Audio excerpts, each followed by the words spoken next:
beli satu mesin chopper ni untuk aku punya kambing lah. Okay, bukan untuk kambing main chopper. Sebenarnya aku kan sekarang ni, kambing ni kasih makan napier, kasih papas kelapa sawit, apa semua sekali kan. So jadinya aku beli mesin chopper ni dekat TikTok saja. Harga dia tak mahal tau. Kau mesti tak percaya kan. Mesti kau ingat harga dia ribu-riban ataupun over 500 kan. Okay, kau pergi tengok kat dalam beg kuning.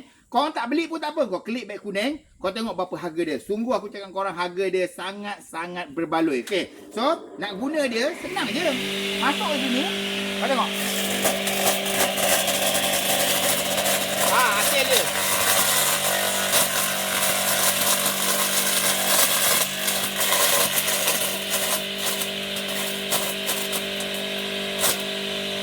Dah.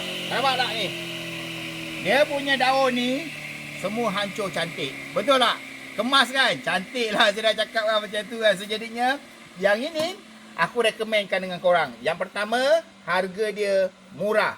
Yang kedua, barang dia boleh pakai. So jadinya aku sangat rekomen dengan korang. Kalau korang ada bela kambing ke, korang boleh ada lembu ke, korang nak cari mesin chopper mahal, korang try gunakan mesin chopper yang ini. Harga dia sangat-sangat berbaloi dan munasabah lah harga dia tu. Okay. So jadinya yang ni aku berani recommend dengan korang. Sebab aku sendiri pun dah pakai. Nak handle senang. Yang ni tengok sini. Okay, dia menggunakan power supply AC saja. 220 volt. Tekan on. Matikan dekat sini. So dia punya apa? Dia punya pelepah tu masuk dekat celah ni. Tengok sini. Dia ada dua lubang lah. Kalau korang punya batang tu kecil, masuk ke tempat kecil. Kalau batang korang besar, masuk dekat yang tempat yang besar tu. Macam tu. Faham tak? Okay. Alright. Saya tak nak cakap banyak. So barang ni saya kategorikan lulus mesin chopper ni. So kalau korang nak mesin chopper ni, korang pergi tengok kat dalam beg kuning saya. Saya letakkan kat dalam beg kuning saya, okey? Assalamualaikum.